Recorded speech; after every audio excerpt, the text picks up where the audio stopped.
Bueno, nuestro presidente del Congreso me da el pistoletazo de salida. Yo creo que podemos empezar. Así que lo primero, buenos días a todos y muchísimas gracias por estar aquí a primera hora. Creo que es una mañana emocionante. Tercer día ya de Congreso y finalizando. Sobre todo también agradecer ayer a la organización la magnífica cena con la que tuvimos la oportunidad de estar en un enclave único en Sevilla, como era la Casa Guardiola, y especialmente emotivo el homenaje a nuestro amigo y compañero José Ramón Román. Con esto, bueno, la verdad que la mesa de hoy, cuando José Domingo me planteó el moderarla, la verdad que me encantó el título. Reconozco que soy actualmente bastante desconocido en la materia, con lo cual me encantó poder conocer y compartir con los ponentes algo que ya empieza a ser una revolución y de lo que todo el mundo no para de hablar continuamente, ¿no? Nuestra mesa, Big Data, el Internet de las cosas, asociado a la ingeniería clínica. Vamos a hablar de los escenarios posibles y aplicaciones en la gestión de esos activos. Y tenemos la suerte de contar con estos 4 amigos y compañeros, y amiga Cristina, que os voy a pasar a presentar brevemente para que ellos tengan todo el tiempo del mundo y puedan explayarse en sus ponencias. En primer lugar, hablará con nosotros José Luis Sevillano, director de la Escuela Técnica Superior de Ingeniería Informática de la Universidad de Sevilla. Es a su vez catedrático de la Universidad de Arquitectura y Tecnología de Computadores. El título de su ponencia será Big Data, el Internet de las cosas, el papel de la academia. Nos va a presentar cómo van a evolucionar las universidades en esta revolución del Big Data actual y el Internet de las cosas asociado al ámbito asistencial. Pues nos hablará Juan Díaz García, que pertenece al Cuerpo Superior de Informáticos de la Junta de Andalucía. Ha sido durante 15 años jefe de servicio de informática del Hospital Virgen de las Nieves de Granada y durante los últimos 12 años es el responsable de la Unidad de Gestión de Riesgos Digitales del Servicio Andaluz de Salud. El título de su ponencia, Buenas prácticas en los dispositivos médicos, nos ayudará a poder minimizar y conocer los riesgos que empiezan a suponer las organizaciones sanitarias, la integración de los diferentes sistemas y las diferentes redes. En tercer lugar, viene desde Cataluña, nuestro amigo Antonio Fuentes Peláez, en representación de un compañero, de Paul Pérez, que al final no ha podido asistir, y viene del Centro de Tratamiento de la Información, del Área de Sistemas de Información, de la Dirección de Gestión del Instituto Català de Salud. El título de su ponencia va a ser Big Data, Internet de las cosas en la ingeniería clínica. Nos va a comentar una visión global, va a hacer una amalgama, una recopilación de toda la información y la situación actual del Big Data, los puntos a tener en cuenta, además para obtener valor de este Internet de las cosas. Cómo dirigir una organización hacia la analítica de los datos, así como comentarnos los riesgos que se pueden presentar en la seguridad, la utilización de la inteligencia artificial. Y finalmente nos va a transmitir cómo se han incluido estos conceptos en el plan de sistemas de la sanidad en Cataluña. Y finalmente, nuestra amiga y compañera Cristina Suárez, doctora en Ingeniería de Telecomunicaciones y doctora en Biología Molecular y Biomedicina. Ha trabajado en 38 proyectos de investigación y actualmente se encuentra liderando 3 proyectos basados en robótica social. Pertenece y trabaja con nosotros en el Hospital Virgen del Rocío en el Grupo de Innovación Tecnológica ya desde el 2007. La ponencia de Cristina se titulará Robótica social aplicada a la rehabilitación y la evaluación de los pacientes. Se va a centrar en el uso de la robótica en el ámbito sanitario y su conexión con el Internet de las cosas. Nos va a hablar de 2 proyectos en los que están enmarcados. El proyecto HERO, para la rehabilitación lingüística, cognitiva y motora de los pacientes oncológicos pediátricos, y el proyecto europeo CLARC, para la evaluación de pacientes geriátricos. Y tendremos una sorpresa en la última ponencia, tendremos algún invitado especial, que es nuestro querido Curro. Luego lo conoceréis. Así que no lo perdáis y bienvenidos todos. Comenzamos con don José Luis. Cuando quiera, José Luis. Bueno, muy buenos días a todos. En primer lugar, quiero agradecer a la organización del Congreso y en particular a José Domingo la invitación por estar aquí y darnos la oportunidad de dar a conocer nuestra visión desde la universidad en este ámbito. Este es un breve índice de mi presentación. En primer lugar, voy a hacer una especie de foto del momento disruptivo en el que se encuentra este ámbito de la Internet de las cosas y del Big Data en el ámbito de la salud. Y luego, ¿cuáles son los retos para la academia desde el punto de vista de la universidad y, en concreto, cuál es cómo abordamos desde la Universidad de Sevilla estos retos? Bueno, la Internet de las Cosas no es más que la interconexión de dispositivos que hablan entre sí, se entienden entre sí e intercambian datos. Eso así dicho de forma general parece muy genérico, pero estamos en un momento en el que hay ciertos desafíos que hay que abordar porque hay cuestiones relacionadas con la miniaturización y el consumo energético de estos dispositivos, con las tecnologías de las comunicaciones, con la interoperabilidad de estos dispositivos y también una cuestión más de implementación, la evaluación del coste-beneficio o coste-utilidad del uso masivo de estos dispositivos. Voy a hacer una foto de cada uno de estos aspectos para que veamos en qué estado estamos y cuál es nuestra opinión al respecto. En primer lugar, en cuanto a miniaturización, conoceréis mucho la famosa ley de Moore, que dictada por uno de los fundadores de Intel, Gordon Moore, una especie de profecía autocumplida de la industria de la microelectrónica, que permitía duplicar el número de transistores en los chips cada 2 años aproximadamente. Esta ley se ha mantenido válida durante muchos años. La industria se ha autorregulado y se ha autoimpuesto ese ritmo de crecimiento que ha sido brutal y que ha dado lugar a esta, digamos, revolución digital que vivimos. Pero todo apunta a que esta ley está terminando.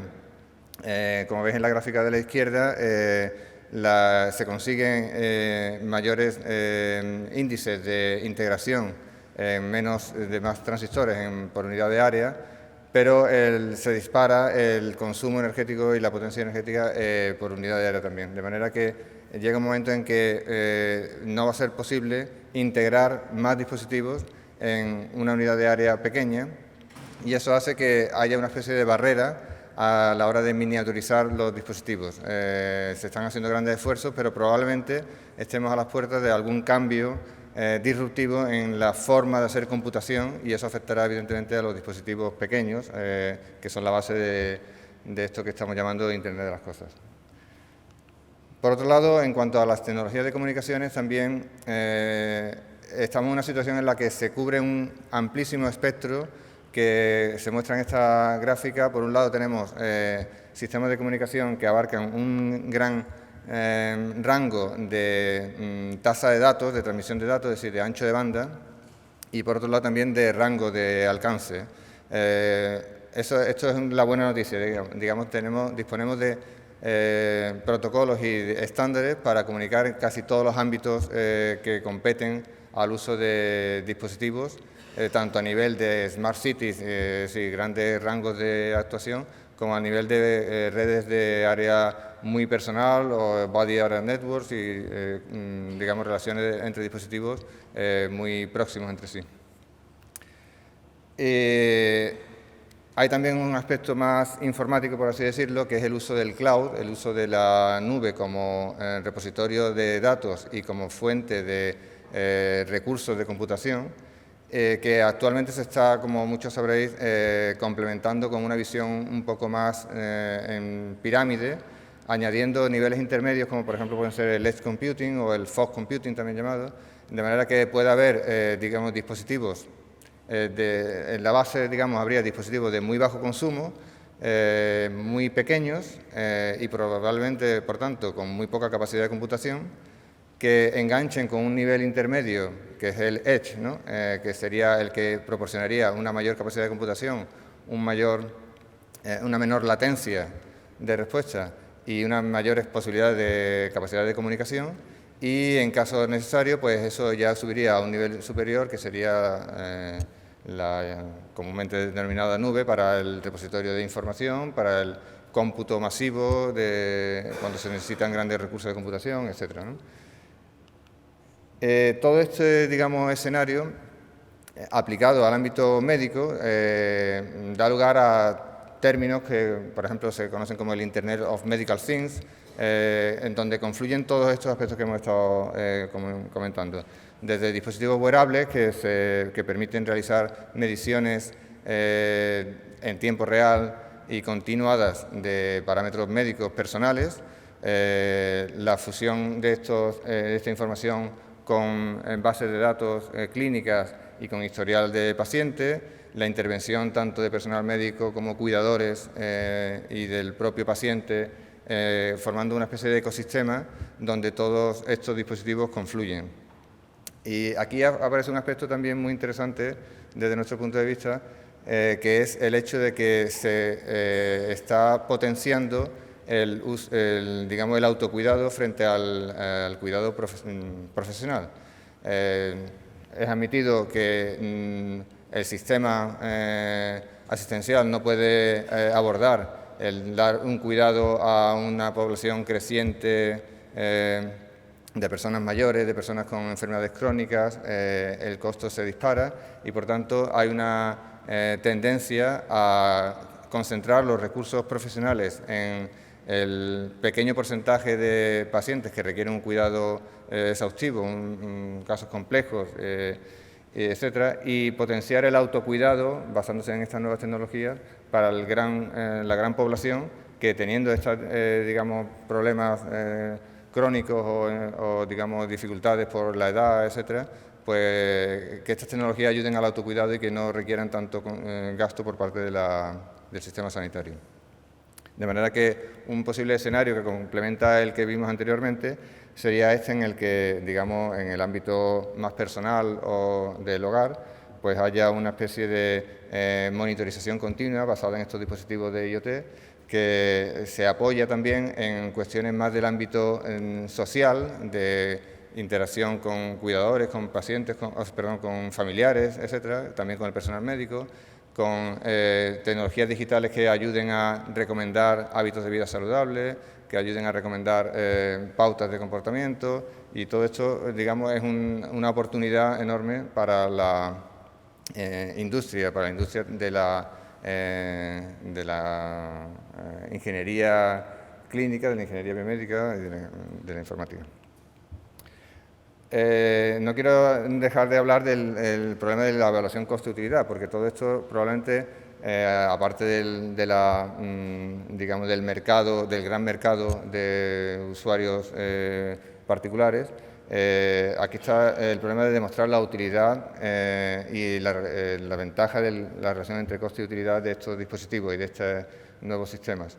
Es obvio que es necesario medir adecuadamente el coste que supone implantar estos sistemas y también el coste de implantarlos cuando requieren una interacción y una interoperabilidad con otros sistemas, y además, lo cual dificulta mucho la actualización conforme vayan avanzando las diferentes tecnologías, y por otro lado también la necesidad de garantizar la seguridad y la utilidad de estos dispositivos desde el punto de vista médico, lo cual requiere, pues, hacer costosos ensayos controlados, aleatorizados, para demostrar la utilidad médica.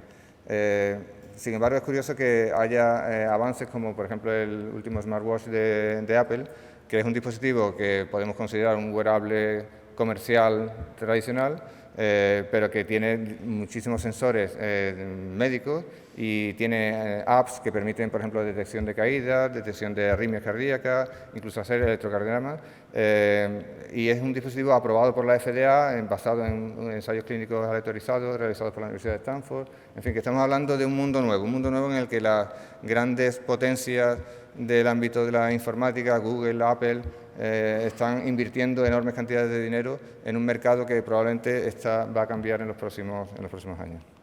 Bueno, no me quiero enrollar mucho porque también todo esto tiene aspectos relacionados con el uso masivo de datos.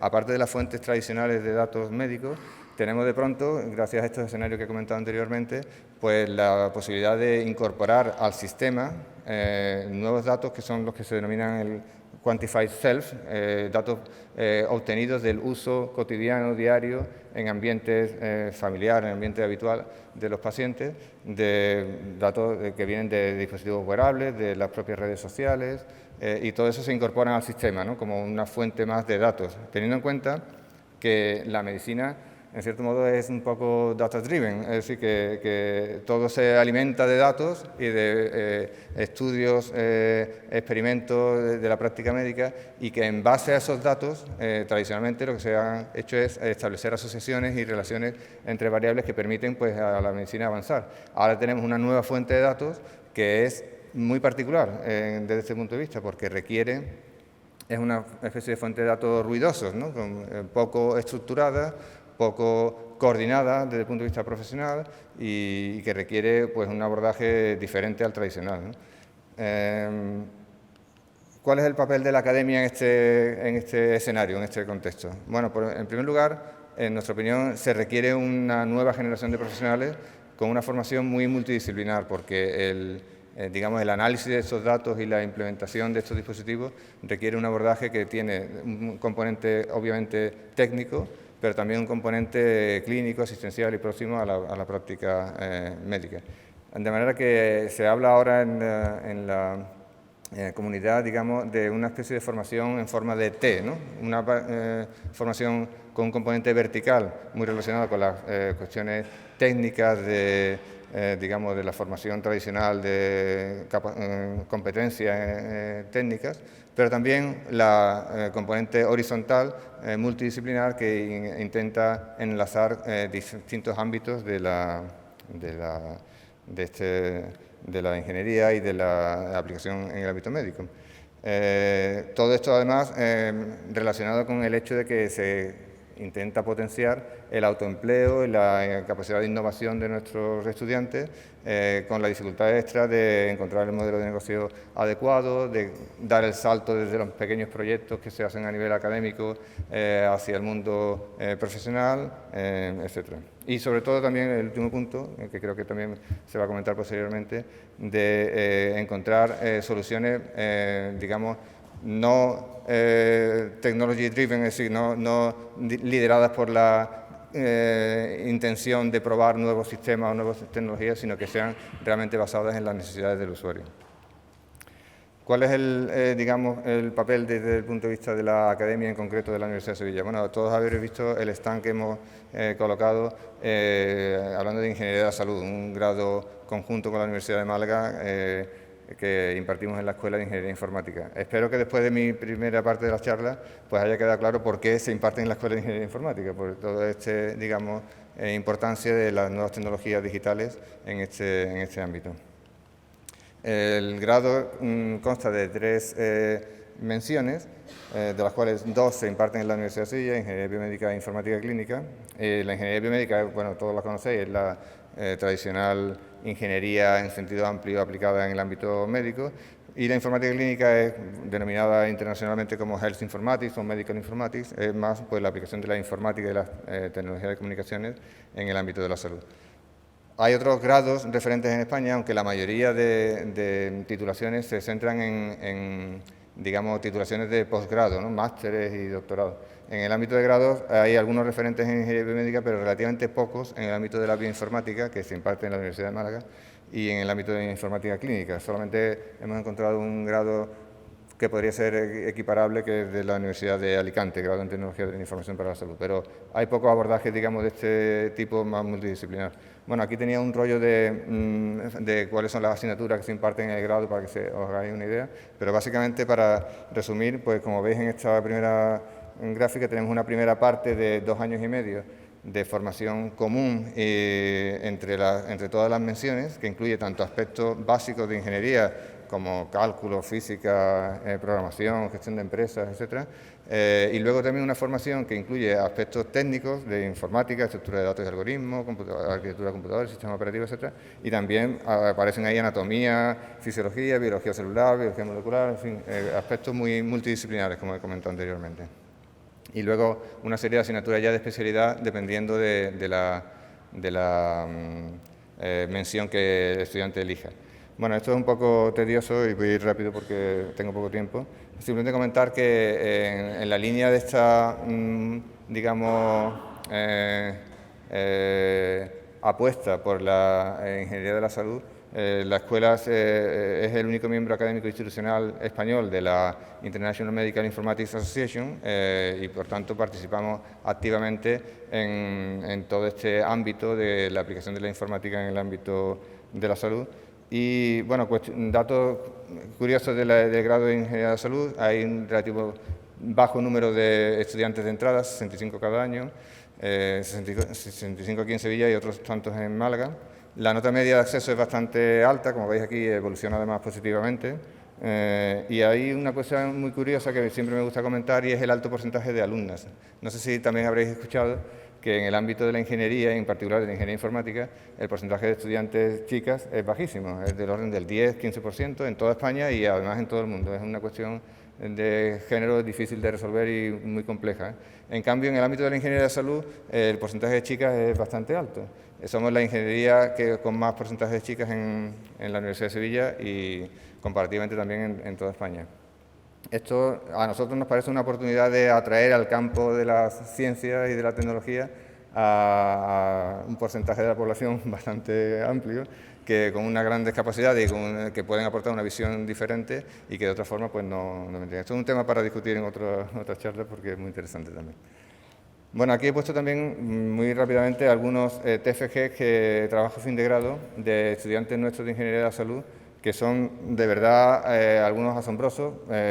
No voy a entrar en detalle para que los veáis, pero nosotros siempre apostamos por la idea de que el TFG es la carta de presentación del estudiante cuando acaba, ¿no?, su carrera. Entonces, queremos que sean capaces de mostrar con este TFG las capacidades que tienen de aplicar sus conocimientos multidisciplinares, tanto en el ámbito de la salud como en el ámbito tecnológico, en la solución de problemas reales, ¿no? Y la mayoría de los que estoy poniendo aquí han sido proyectos que han tenido cierta proyección, ¿no? O bien han sido presentados en congresos internacionales, o bien han obtenido premios de TFG o de algún tipo, ¿no? Bueno, no me voy a enrollar mucho más porque ya creo que voy mal de tiempo. Simplemente quería hablaros que, aparte de esta apuesta por el grado en Ingeniería de la Salud, el próximo curso comenzamos un nuevo máster universitario en Ingeniería Biomédica y Salud Digital que nos acaban de aprobar. Es un máster con dos especialidades, una en datos biomédicos y otra en tecnologías biomédicas. Está especialmente pensado, lógicamente, para nuestros estudiantes de grado de Ingeniería de la Salud, pero está abierto también a otros profesionales del ámbito de la ingeniería o del ámbito de la salud que quieran pues especializarse en estos ámbitos. Estas son, digamos, las asignaturas que, bueno, no sé si la presentación se colgará después o algo, pero bueno, queda a disposición de quien esté interesado. Y incluye tanto, como digo, aspectos de datos biomédicos como de tecnologías biomédicas y también complementos relacionados con la organización, con la gestión de la seguridad, metodologías de investigación, etcétera. Una cosa importante a resaltar es que se va a impartir a modalidad a distancia. Esto le dimos muchas vueltas porque, claro, necesitamos atraer estudiantes tanto de nuestros egresados como del ámbito profesional y de nuestros, digamos, compañeros de la Universidad de Málaga, pero hemos tenido una experiencia muy, muy positiva con el máster de Ingeniería Informática. Nosotros teníamos el máster de Ingeniería Informática con un buen número de estudiantes de grado que apenas tenía éxito, no tenía muchos estudiantes. La razón es que, claro, no podíamos pedir a estudiantes muy demandados por las empresas que abrieran una ventana de año y medio sin trabajar para realizar un máster. Cuando hemos cambiado a la modalidad a distancia, pues se ha disparado el número de solicitudes y hemos tenido, de verdad, hemos pasado del orden de 10, 15 solicitudes al año a más de 100. De manera que creemos que hemos encontrado la apuesta correcta, es decir, un máster, títulos de posgrado que manteniendo el mismo rigor. De hecho, algunos de nuestros estudiantes protestan porque no era compatible con el trabajo. Bueno, que era compatible en horario, pero claro, hay que dedicarle esfuerzo, hay que dedicarle tiempo, ¿no? Pero bueno, al menos permite que si surge una oportunidad de trabajo, laboral, de cualquier tipo, pues uno pueda autorregularse a la hora de dedicarle tiempo, ¿no? Y tenemos una apuesta importante de la universidad a la hora de dotarnos de herramientas para esta docencia online, incluida pues una plataforma institucional bastante potente, con herramientas como Blackboard Collaborate que permite una comunicación con videoconferencia y hacer una especie de clase virtual.